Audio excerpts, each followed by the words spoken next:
आदाब नाजरीन, आप देख रहे हैं ANN चैनल में अनिस फातिमा। पेश है दोपहर खबरनामा। वज़ीर आज़म नरेंद्र मोदी ने आज मुल्क में महारत की तरक्की पर जोर देते हुए कहा कि यह कौमी ज़रूरत है और आत्मनिर्भर भारत की एक बड़ी बुनियाद है। मोदी ने वर्ल्ड यूथ स्किल्स डे और स्किल इंडिया मिशन के 6वें बरसी के मौके पर नौजवानों से खिताब करते हुए कहा, जब कोई मुआशरा नौजवानों की सलाहियतों पर तवज्जो देता है तो पूरी कौम उससे फ़ायदा उठाती है। उन्होंने पिछले 6 सालों में तश्कील पाने वाले नए इदारों में पूरी ताकत शामिल करके हुनर मिशन को तक़वियत देने की ज़रूरत पर भी जोर दिया। वज़ीर आज़म ने मज़ीद कहा कि हुकूमत आइंदा नस्लों की हुनर, दोबारा महारत और अपस्किलिंग पर काम कर रही है। उन्होंने ये भी कहा कि भारत दुनिया को किस तरह स्मार्ट और हुनरमंद ताकत से मुताल्लिक़ हल फराहम कर सकता है। हमारे नौजवानों की हुनरमंद हिकमत अमली का बुनियादी मरकज़ होना चाहिए। मोदी ने कहा कि हिंदुस्तान की हुनरमंद अफरादी क़ुव्वत ने वबाई अमराज के ख़िलाफ़ जंग में मुल्क की मदद की और कोविड-19 वबाई बीमारी के चैलेंजों ने आलमी यौम स्किल डे की अहमियत में इजाफ़ा किया है।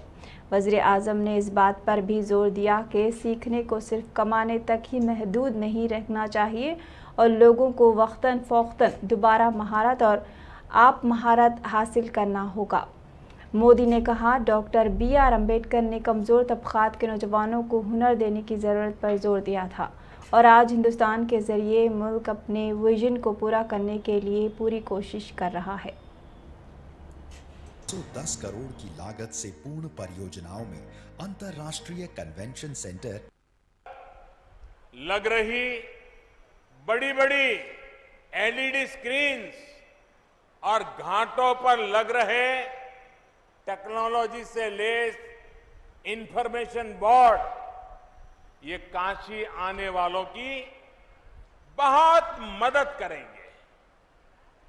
काशी के इतिहास, वास्तु, शिल्प, कला, ऐसी हर जानकारी को आकर्षक तरीके से प्रस्तुत करने वाली ये सुविधाएं श्रद्धालुओं के काफी काम आएगी। बड़ी स्क्रीन्स के माध्यम से गंगा जी के घाट पर और काशी विश्वनाथ मंदिर में होने वाली आरती का प्रसारण पूरे शहर में संभव हो पाएगा। भाइयों और बहनों, आज से जो रोरो सेवा और क्रूज बोट का संचालन शुरू हुआ है, इससे काशी का टूरिज्म सेक्टर और फलने फूलने वाला है। यही नहीं, मां गंगा की सेवा में जुटे हमारे नाविक साथियों को भी बेहतर सुविधाएं दी जा रही है। डीजल नावों को CNG में बदला जा रहा है। शहर हैदराबाद में कल शाम शुरू हुई बारिश का सिलसिला जुमेरात की सुबह तक भी जारी रहा। शहर के बेशतर मुकामात बशमूल हिमायत सागर, उप्पल, सरूरनगर और सईदाबाद में ज़्यादा बारिश रिकॉर्ड की गई है। बंडलागुड़ा उप्पल में 21.205 मिलीमीटर और वनस्थलीपुरम में 192.3 मिलीमीटर बारिश रिकॉर्ड की गई है।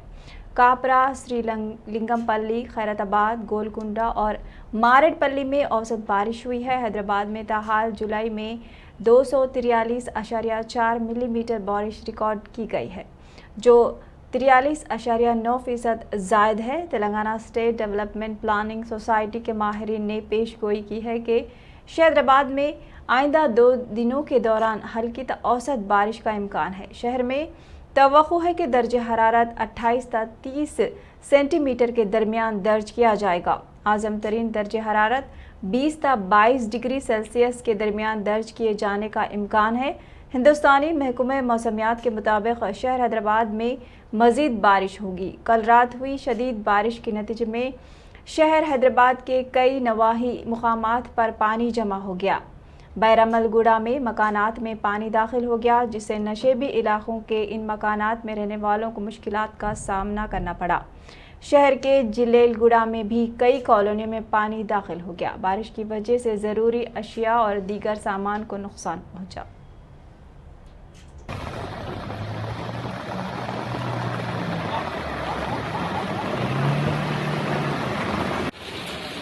तुम्हारा नहीं डालता क्या जी? तुम कौन सी वीडियो लिया था?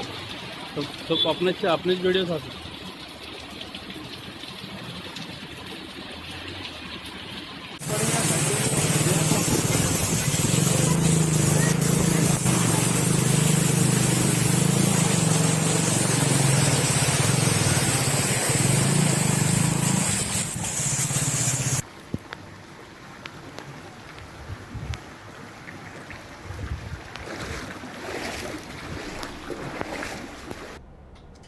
रियासत तेलंगाना में शदीद बारिश हो रही है, जिसके नतीजे में रियासत में रेड अलर्ट जारी कर दिया गया है। आईटी और म्यूनिसिपल के वजीर केटीआर ने ट्वीट किया कि गुज़श्ता 24 घंटों के दौरान रियासत भर में मुतअद्दिद मुकामात पर मूसलाधार बारिश रिकॉर्ड की गई है। केटीआर ने कहा कि डीआरएफ, डिज़ास्टर रिस्पांस फोर्स की टीमें और दीगर ओहदेदार हैदराबाद की सूरत हाल की मुसलसल निगरानी कर रहे हैं। शदीद बारिश की वजह से किसी भी किस्म की परेशानी की सूरत में केटीआर ने शहरियों को 040 या फिर 04029555500 या फिर 100 डायल करने का मशवरा दिया है। रियासत के अजला में भी मूसलाधार बारिश रिकॉर्ड की गई। ज़िले सिद्दीपेट के कोहिड़ मंडल के बासुपुर में पानी का शदीद बहाव देखा गया। हनुमाकुंडा रोड पर पुल के ऊपर से सैलाब का पानी के बहाव के बायस आमद रफ्त में शदीद खलल पड़ा है। नगनूर और धूलीमट्टा चेक डैम भी ज़ेरे आब आ गए हैं। ज़िले बालाकुंडा के तिरुपति मंडल में दाचारा में वाक़िया नहर में शदीद पानी का बहाव देखा गया, जिसके नतीजे में आसपास के देहात जाने वाले ट्रैफिक में खलल पड़ा। इस तरह ज़िले रंगारेड्डी, करीमनगर, वेमुलावाड़ा के अलावा तेलंगाना में गुज़श्ता 3 दिनों से जारी बारिश के नतीजे में कई प्रोजेक्ट्स में पानी का शदीद बहाव भी देखा जा रहा है। बालाई इलाकों में बारिश के नतीजे में प्रोजेक्ट्स में आबी सतह में इजाफा हुआ है। निर्मल ज़िले का कड्डम प्रोजेक्ट भी लबरेज हो गया है। हैदराबाद को दुनिया का बेहतरीन शहर और आलमी सतह का शहर बनाने के दावे करने वाले रियासती वुज़रा टीआरएस कायदीन अराकी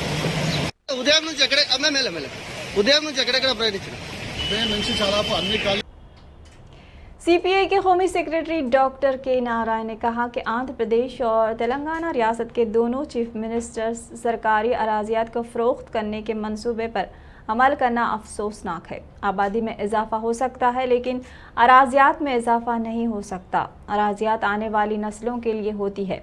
उन्होंने दोनों चीफ मिनिस्टर्स से इस्तिफसार किया कि अराजियात को फ़रोख्त करते हुए वो क्या आबादी पर कंट्रोल करने नसबंदी करेंगे। अराजियात के फ़रोग़ से अवाम, किसान आखिर कहाँ जाएंगे? सनतों के क़याम से अवाम गाँव के बाहर जाएंगे क्या? नारायण ने दोनों चीफ मिनिस्टर से मुतालबा किया कि वो अराजियात के फ़रोख्त के मंसूबे को मनसूख करें, ताकि आने वाली नस्लों को अराजियात पैदावार और रहने के लिए काम में आ सके।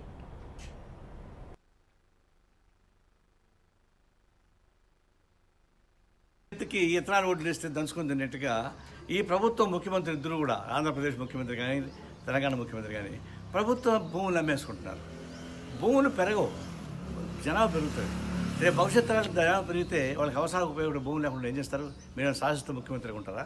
పోనీ జనాభా పెరుగుదల లేకుండా ఏమైనా కుటుంబ నియంత్రణ శాశ్వతంగా చేస్తారా? ఇవన్నీ సాధ్యం కాదు కదా. అటువంటిప్పుడు ప్రభుత్వ భూములు ఏలవేసి అమ్ముకోవడం అంటే దరిద్రం. सीएम कैंप ऑफिस प्रगति भवन के पास हालात उस वक्त कशीदा हो गए जब बजरंग दल के कारकुनों ने अचानक गौ रक्षा का मुतालबा करते हुए प्रगति भवन के अंदर दाखिल होने की कोशिश की। पुलिस को बजरंग के कारकुनों को हिरासत में लेने के लिए भाग दौड़ करनी पड़ी। 10-15 कारकुनों ने गौ रक्षा का मुतालबा करते हुए जय श्री राम के नारे बुलंद करते हुए एहतजाज का आगाज़ किया। सीएम कैंप ऑफिस पर तैनात पुलिस ओहदेदार खुद उनके अचानक एहतजाज की वजह से हैरत ज़दा हो गए और पुलिस को मजबूरन प्रगति भवन की गेट बंद करनी पड़ी। बिला आखिर पुलिस ने बजरंग दल कारकुनों को हिरासत में लेते हुए पुलिस स्टेशन मुंतकिल कर दिया।